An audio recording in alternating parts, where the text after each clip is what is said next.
What's going on? I'm back. So this week has been crazy. It seems like when you get thrown off your schedule, it kind of just throws everything off, and you're constantly playing catch up.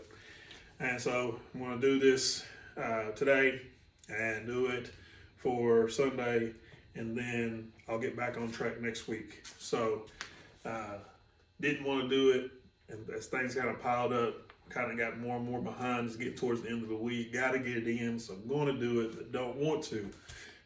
I just feel like I'm off, but let's get it in, let's get it done. So we're still on the 2 rounds. This workout is bodyweight underhand rows, sumo squats, archer push-ups, kettlebell swings, Spider-Man mountain climbers. We're going to do the dips on the bar, and then bodyweight underhand rows. Doing 2 rounds, 13 and 12 on the underhand rows, 13 and 12 one round, 12 and 13 on the other. We're going to do the archer push-ups. We're going to do 25 one side on one round, and then 25 on the other in the next round. And then 25 sumo squats, 25 kettlebell swings, 25 Spider-Man mountain climbers each side, and 25 bench dips. So it's going to be a workout. I already know it's going to be trying, as the last one kind of kicked my butt, but I pushed really hard and very proud of myself. Going to do the same thing on this one. My mind is not completely in it, but I'm going to have to push the mind to push the body to keep going, because there's never a perfect time to get a workout in. But today is the day that I'm going to do it. So without further ado, let's get this thing rolling. Not all the way in it, but I'm going to push through.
Another day in the books.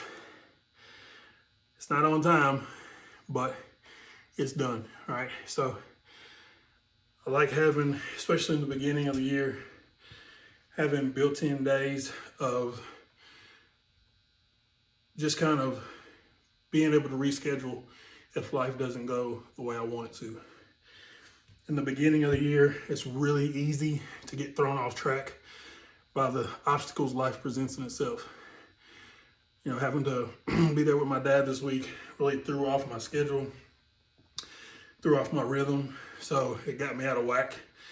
So this is what I can do, these 3 days is what I can use, to kind of get back on track. And that's what I like about it. So the goal is to allow yourself to get back on track, but it's still going to be hard because these are usually my rest times. So I'm letting my body rest, I'm actively recovering, I'm stretching. So getting the mindset of saying, okay, we got to work out is a different challenge because the body wants to do what the body wants to do. So I have to really push my mind to do it. And when my mind doesn't want to do it, my mind's not in it, my whole heart's not in it, then it's me really fighting that inner war in my mind of why I need to do it and why it's needed and why it's part of the process and why it's necessary. So you're going to have days like that. You're going to have days when everything just seems to kind of pile up, and the last thing you want to do is take that time to yourself and work out because you feel like it's wasted time. But it's not. It's truly not. The time that you're going to pour into yourself is going to give you the ability to pour more out. So what you feel like it could be a distraction or what you feel like could be a waste of time is actually you putting more into yourself so that you can give more back to life. So if you think of it that way and use that as kind of motivation, what you're going to pour in, even in the days that you don't want to do it, is going to give you more to pour out. It'll keep you focused a little bit more. That was a tough workout. The mountain climbers is what got me today. Really hard to push through those. The Spider-Man, when you're going side to side, where you're kind of coming out, really works the obliques, and you're having to balance on that one side because you're lifting, and it kind of throws off the center of balance, so you've got to compensate for that. So it's really stressful on the obliques. I love it, but it's hard, so I had to break that up a lot. So I had to play with that a little bit more and get stronger in my obliques to give that counterbalance when my body's off center. So something else that I find that when I'm doing bodyweight workouts, I discover something about myself that I need to work on. My oblique strength, counterbalance strength, something I need to work on. So that's going in my notes, and I'm putting that into the next phase of my journey. So like I said, next month, February 1st, starts Man of Steel workout. I love what I have together so far. I've got the first 2 weeks. I'm going to go ahead and work on the next 2 weeks this weekend, get it all mapped out, laid out. It will be with weights, so it may be hard to follow along. I will do my best that if you're going to follow along at home to accommodate any equipment that you have, body weight, bands, dumbbells, barbells, whatever you have, I will try to get an accommodation for you so that you can do it if you're going to follow along. If it's something that you're just going to kind of watch and kind of map out and see what you're going to take to the gym with you, that's cool too. I just want to give you an idea as a personal trainer how I work myself out to keep myself in the best shape so that I can then turn around and pour that into my clients. A lot of what my clients do is a variation of what I do. I push myself to absolute farthest point so that I know how far I can scale it and then work my way back all the way to beginners and scale it for them. So that's kind of how I build my training programs, and it's worked really, really well for my clients. So with that said, if you're looking for a trainer, even if I'm not in your city, I have an app. I can load the workouts up for you. I can put you in a position to be the most successful you've been in years. I do somewhat nutrition. I base it off what I do. I'm not a nutritionist, so all I can give you is kind of a meal guide and give you kind of my approach to nutrition, and then help you balance that into your lifestyle. So any point you're watching one of these videos and you're like, hey, I think I'd like to work with him one-on-one, something that is more personalized to you, your fitness level, your strengths and weaknesses, and your goals, reach out at any point. I'm always taking online clients. If you're in the state of Kentucky, I'm in Georgetown. If you're willing to travel, you can come to me. Otherwise, we can still do the online or virtual type of training. So with that said, another great workout. I didn't want to do it, but I feel absolutely amazing right now because I did do it. One, because I accomplished something that I didn't want to do. And two, just because the serotonin that is released by completing something like that is absolutely amazing. Like, I can take on the world right now. And that's another aspect of fitness that I love. When you go into it, you don't feel like it, you don't feel weak, you feel like you're not gonna make it, but coming out of it, you feel like Superman. So, with that being said, until tomorrow, have a great, great weekend. I'm gonna finish this up this weekend and get back on track, and we'll pick it up next week. All right, have a great one, guys.